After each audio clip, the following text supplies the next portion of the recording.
नमस्कार दोस्तों, राधे राधे।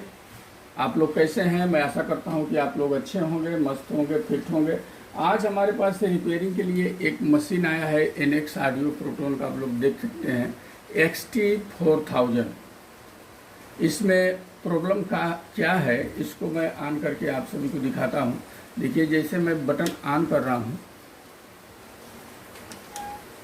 मशीन चालू नहीं हुआ। मैं इधर से चालू करता हूं।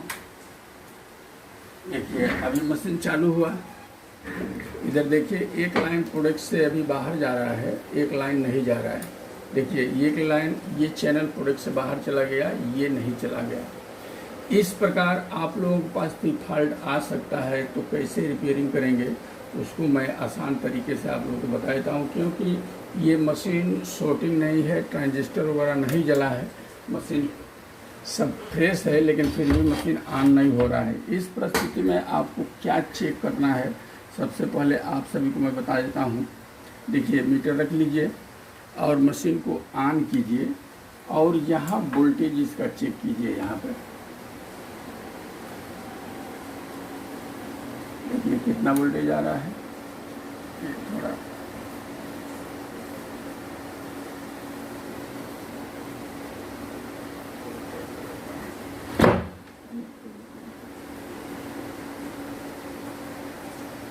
ये वोल्टेज मिस कर रहा है। देखिए, यहाँ पर वोल्टेज सही है, पॉजिटिव वोल्टेज, नेगेटिव वोल्टेज गड़बड़ कर रहा है। इस परिस्थिति में आपको क्या करना है, मशीन बंद कर देना है। ये फ्यूज दोनों ऊपर उठा लेना है, निकाल देना है। समझिए, एक प्रकार से फ्यूज को निकाल दीजिए, बाहर ले लीजिए, हाथ में इसे रख दीजिए। अब इसका वोल्टेज पहले आप चेक कीजिए।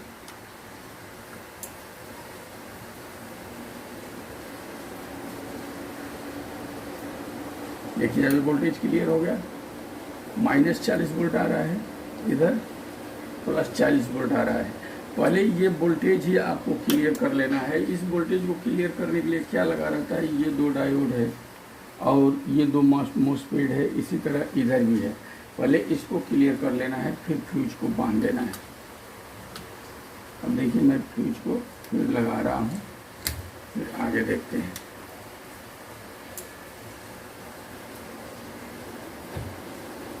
अब ये फ्यूज लगाने के बाद इधर वोल्टेज ड्रॉप कर रहा है। देखिए, एक साइड का सही हो जा रहा है, एक साइड का वोल्टेज बिगड़ जा रहा है। देखिए, अब ऐसा क्या करना है, इसमें यहाँ से 3 सप्लाई आता है। उस सप्लाई को पहले आपको चेक करना पड़ेगा। एक सप्लाई ये रहता है दोनों साइड का, ये निगेटिव वाला है। देखिए, जो 110 वोल्ट 12 वोल्ट आ रहा है, मीटर दिख रहा है आप सभी को, तो देख लीजिए। दूसरा, ये कि डायोड का वोल्टेज आता है, करीबन ये वोल्टेज आना चाहिए 40 वोल्ट के लमसम, कम आ रहा है। तीसरा, ये वोल्टेज आता है, ये 40 वोल्ट बरोबर है, और यहाँ आ जाना चाहिए। रजिस्टर का भी जल जाता है, इधर नहीं आता है। इसी प्रकार इधर का भी वोल्टेज चेक कर लेना है। देखिए, यहाँ पे ठीक है, यहाँ पे और फिर यहाँ पर।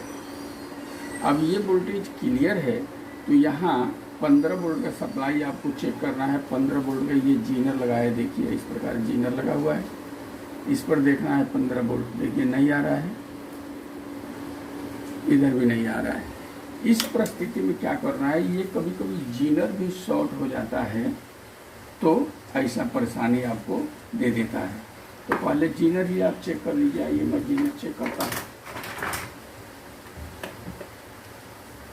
देखिए, ये मेरा मीटर है, मैं इसे चेक करता हूँ। इस मीटर को मैं सप्लाई में डाला हूँ, तो निकाल नहीं रहा हूँ। देखिए, ये जीनर मेरा सही है, ये भी सही है, फिर भी वोल्टेज आपका ड्रॉप कर रहा है। इस परिस्थिति में क्या करना है, एक आईसी लगा है यहाँ, देखिए आप लोग, 5532। ये ड्राइवर ऑसिलेटर आईसी है, ये भी शॉर्ट हो सकता है, तो वोल्टेज ड्रॉप हो जाएगा। इस परिस्थिति में आपको ये आईसी निकाल करके चेक कर लेना है। देखिए, मैं आईसी निकाल दिया, बेस पर है, इसको रख देता हूँ। एक दूसरा आईसी डालने जा रहा हूँ, फिर हमको मालूम गिरेगा कि ये कैसा है। देखिए, हमारा ये आईसी है 5532 का। ये मैं एक आईसी निकाला, अब उसको मैं इसमें डालने जा रहा हूँ। इसको देख लेना है निकालते समय 1 नंबर पिन कौन सा है। उल्टा पुल्टा लगाएंगे तो ये नहीं चलेगा और भी प्रॉब्लम आगे बढ़ा देगा, इसलिए सीधा लगाना है। 1 नंबर पिन ये है। तो हमारी आईसी का भी 1 नंबर पिन ये है। देखिए अब मैं ऐसे इसको ढाल रहा हूँ, बेस पर है, लगाना आसान है, निकाल कर डाल लेना है। कभी कभी बेस पर नहीं रहता है तो उस समय भी निकाल करके अच्छा से उसको देख लेना है, कायदे से बैठा देना है। अब आइए मशीन को ऑन करते हैं, फिर अब वोल्टेज देखते हैं। अभी 15 वोल्ट हमको चेक करना है।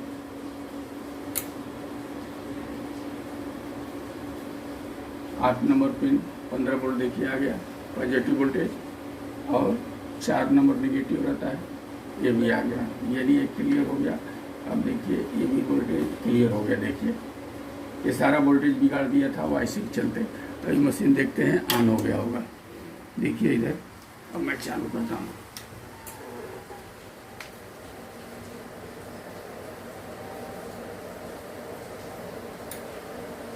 देखिए ऑन हो गया, मशीन चालू हो गया। अब आइए हम स्पीकर को लगा करके चेक करते हैं मशीन बज रहा है का। ये मेरा हो गया स्पीकर का वायर, इधर डाल दिया और ये हो गया इनपुट, ये डाल दिया। अभी मैं मशीन को बजाया लेकिन मशीन बजा नहीं मेरा।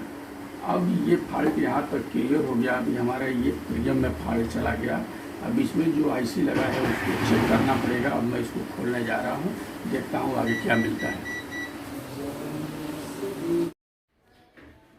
देखिए ये प्रियम बोर्ड हमने अभी बाहर निकाल दिया। अब इसको मैं रिपेयरिंग करूँगा। इसमें रहता क्या है, ये आईसी जो देख रहे हैं ना 4560 इसका नंबर आता है, और इसमें से कुछ आईसी शॉर्ट हो गई हैं या ओपन हो गई हैं, इसके लिए ये बोर्ड बराबर काम नहीं कर रहा है। अब मैं इसको बोर्ड को बाहर निकाला हूँ।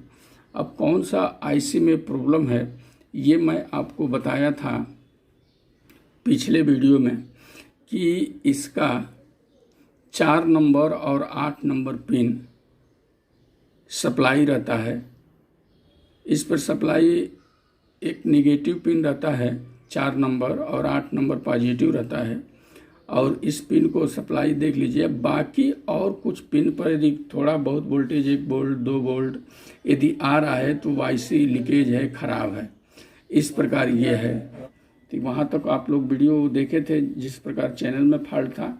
अब ये प्रियम बोर्ड बनाना है तो आप लोग भी प्रियम बोर्ड बना सकते हैं। ज़्यादातर आईसी ही ख़राब होता है। यदि ज़्यादा प्रॉब्लम दिखने लगे तो कितना आईसी है, 2 4 6 आईसी है। आईसी महंगा नहीं है, करीबन 10 से 20 रुपए का आईसी है। पूरा ही आईसी एक साथ में डाल दीजिए। एक एक चेक करने जाएंगे तो उसमें क्या प्रॉब्लम बढ़ते रहता है और तकलीफ बढ़ता रहता है। कुछ ना कुछ बार बार आईसी लगाएंगे, फिर पिन लगाएंगे तो कहीं और शॉर्ट होने का डर रहता है और डैमेज होता है। इसलिए एक ही साथ में आईसी भरिए और चालू कर दीजिए। तो देखिए इसमें फॉल्ट नज़र भी आ गया। अभी ये जो पिन है, ये पिन देखिए, ये पिन यहाँ से सड़ के टूटा हुआ है। देखिए इसके लिए दिक्कत आ रहा था। देखिए ये पिन देख रहे हैं, ये देखिए सड़ गया है। अब इसको प्रिंट को जोड़ देना है, नहीं तो ये आईसी बदल करके प्रिंट जोड़ देना है, कायदे से मशीन चालू हो जाएगा। इस प्रकार प्रियम बोर्ड का भी आप सब रिपेयर कर सकते हैं। देख लीजिए ये स्विच वगैरह में जंग लगा था, मैं इसमें WD-40 मार के लूज किया। इस प्रकार आप लोग कर सकते हैं। तो इसी के साथ में नमस्कार, धन्यवाद। फिर अगले वीडियो में कुछ ऐसा फॉल्ट करके मिलेंगे। तब तक के लिए खुश रहिए, मस्त रहिए, फिट रहिए।